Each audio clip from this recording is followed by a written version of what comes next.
پورا موقع دے رہے ہیں کہ یہ جب فیصلہ ہو جائے. یعنی اگر ہم نے ٹرانسفر کا اتنی دیر اپلائی کیا ہوا ہے تو کم از کم فیصلہ تو کریں.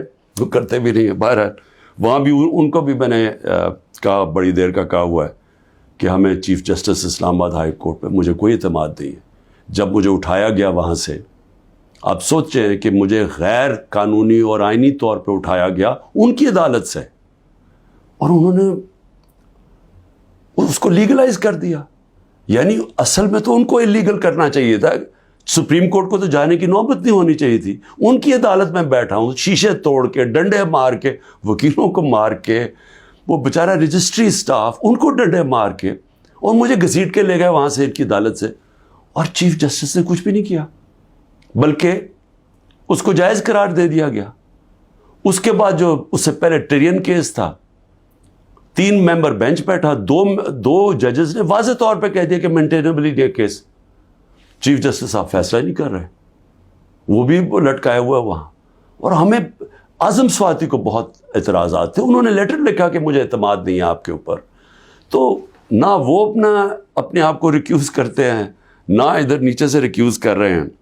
اور پھر ہمیں بڑا ایک سیریس چیز ہے یہ جو فیس بک پہ دیکھیں, فیس بک 90 دن تک فیس بک کا ریکارڈ ان کے پاس پڑا ہوتا ہے. اگر FIA یا جج صاحب ایک صرف آپ کو ای میل کر دیا فیس بک کو کہ یہ کیس ہو رہا ہے, آپ مہربانی کر کے بتا دیں کہ 90 دن تک ان کی جو بھی فیس بک میں پوسٹ تھی وہ کون سی تھی.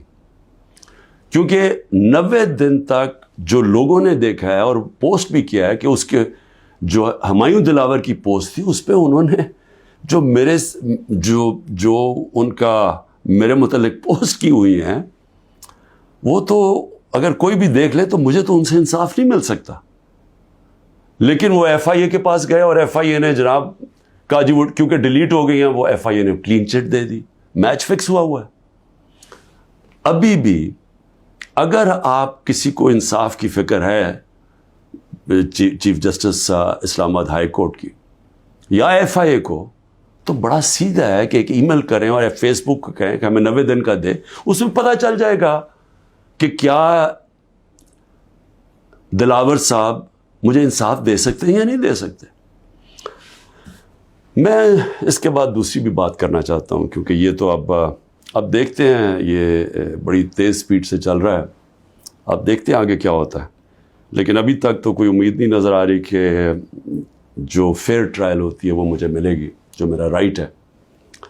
دوسری چیز یہ جو انہوں نے 2 بلز اسمبلی میں لے کے آئے بڑی تیزی سے, پتہ نہیں انہوں نے کتنے بل پاس کر دیے 1 گھنٹے کے اندر, کوئی 15 نئی لیجسلیشن لے آئے. وہ گورنمنٹ جو جا رہی ہے 15 لیجسلیشن, 8-10 لوگ بیٹھے ہوئے تھے اسمبلی میں. جمہوریت کا مذاق اڑا ہے, نہ وہ بل پڑے گئے ہیں نہ کچھ ہے, جلدی سے, اور سارا بل کے پیچھے بدنیتی ہے. اور یہ جو 2 بلز انہوں نے انٹروڈیوس کیے, سیکریسی ایکٹ اور prevention of extreme violence act, یعنی یہ جو 2 بل ہیں یہ تو ایک قوم کو غلام بنا رہے ہیں. یہ تو اسٹالن کی USSR کے اندر اس طرح کے تو قانون بنتے تھے, یا نازی جرمنی میں بنتے تھے. لیکن یہ کسی آزاد معاشرے میں تو کوئی تصور بھی نہیں کر سکتا کہ انٹیلیجنس ایجنسی فیصلہ کریں گی, کسی گھر میں بھی گھس جائیں گی اور فیصلہ کریں گی کہ یہ گھر کے اندر کوئی دہشت گرد ہے, اور وارنٹ ایک جو ہوتا ہے گھر میں گھسنے سے پہلے آپ کو سرچ وارنٹ لینا پڑتا ہے. اس کے بغیر آپ گھس جائیں گے گھروں میں, کسی کے گھر میں بھی گھس جائیں گے اور کچھ بھی کریں گے, اور کسی کو ان کو روکنا نہیں چاہیے. تو یہ تو ایک ملک میں بالکل ہی غلاموں کو کنٹرول کرنے کے لیے ہو رہا ہے.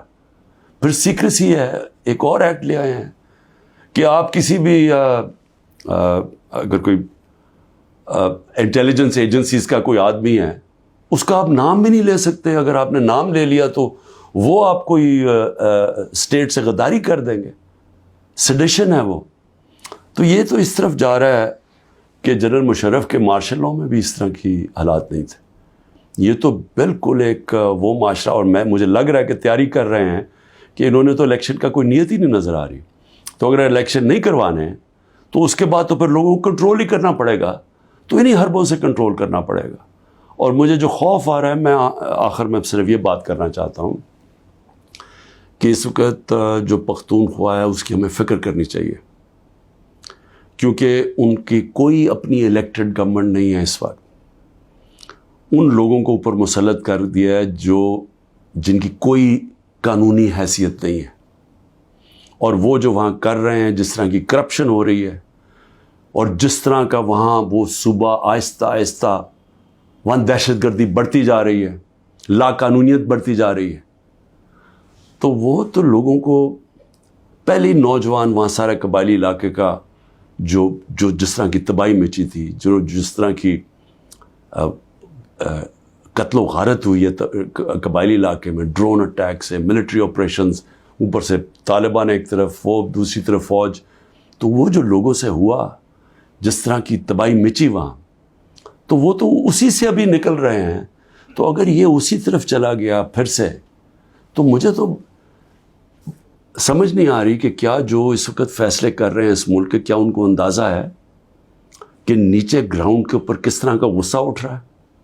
کیا اندازہ ہے کہ جب وہ پولیس لائنز کے اندر جب 100 پولیس والے شہید ہوئے تھے، پتہ ہے نیچے سے کیا آوازیں آ رہی تھیں؟ اور اب جو بجوڑ میں ہوا اس کے اوپر سارے پختونخوا کے اندر کس طرح کا غصہ گیا ہے؟ کیا کسی کو اندازہ ہے کہ یہ کس طرف جا سکتا ہے؟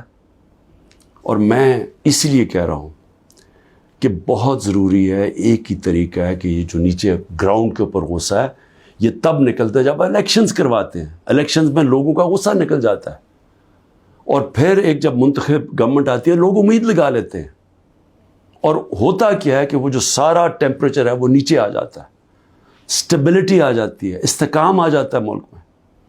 تو یہ جو دوسری طرف ابھی کوششیں ہو رہی ہیں،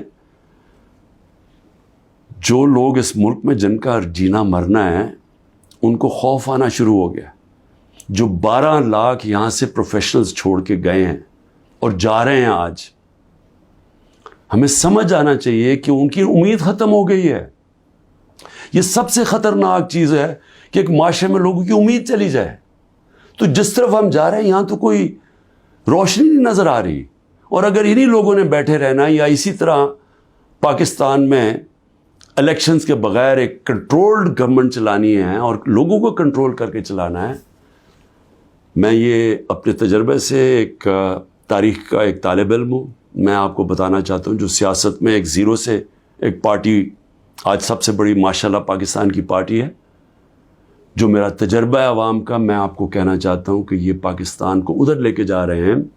جو لوگ سمجھ رہے ہیں کہ وہ ڈنڈے کے زور سے اس ملک کو کنٹرول کر لیں گے، وہ سمجھتے نہیں ہیں، عوام کی سوچ نہیں سمجھتے، نہ وہ تاریخ جانتے ہیں، نہ وہ پولیٹکس سمجھتے ہیں، اور وہ پاکستان کے لیے بہت بڑا خطرناک اندھیرے کی طرف ہم لے کے جا رہے ہیں.